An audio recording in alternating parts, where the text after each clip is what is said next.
Pirmas apsilankimas tai yra konsultacija. Ir į pirmąją konsultaciją labai prašau, kad mano pacientai atneštų savo senesnės panoraminės nuotraukas. Tai man leidžia išsamiau įvertinti esamą dantų būklę. Jeigu buvo prieš tai darytas gydymas kitoje gydymo įstaigoje pas kitus specialistus, pavyzdžiui, kaip endodontą, chirurgą, labai prašau išrašų. Bet tai yra ne pats svarbiausias dalykas. O svarbiausia, konsultuojantis dėl estetinio protezavimo, tai yra paciento vizija, kokių dantų jisai norėtų.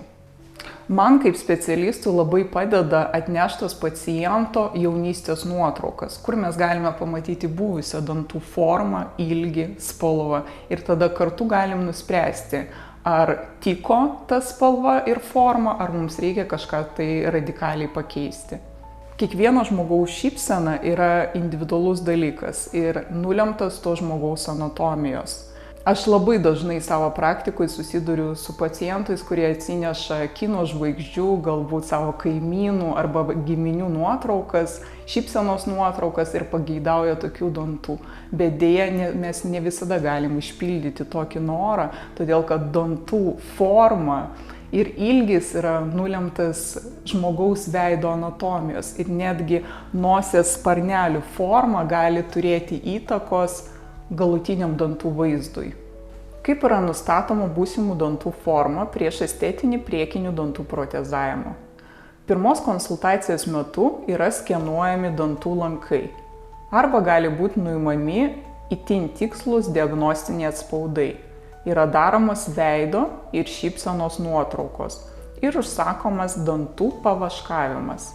Tai yra norimos dantų formos, ilgio ir sąkandžio atkūrimas iš vaško.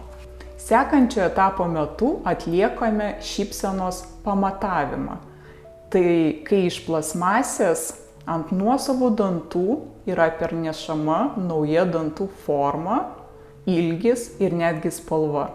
Taip žmogus gali įvertinti, ar tikrai jam viskas tinka ir patinka. Taigi formos, ilgio ir spalvos paieškos tai yra mano kaip specialisto yra svarbiausia užduotis, norint pasiekti harmoningą estetiką ir ypač gražų rezultatą. Pirmasis mitas odontologijoje, kad prieš protezavimą reikia nušlifuoti labai daug danties. Tai iš tikrųjų yra mitas.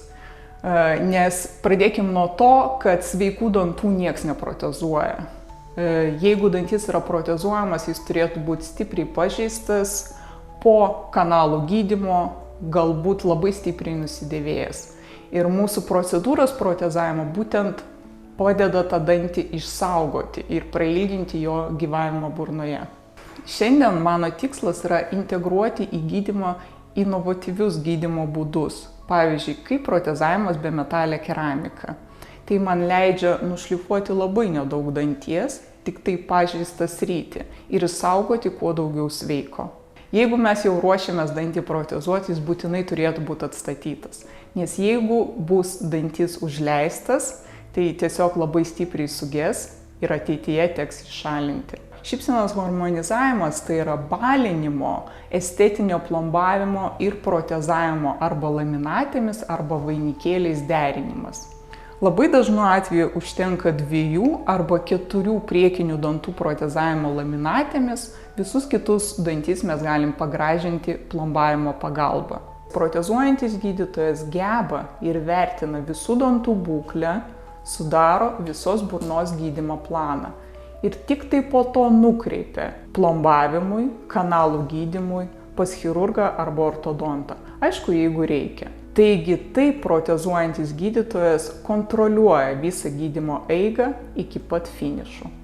Taigi visada pradėkime nuo mažiau, kad pasiektumėm daugiau.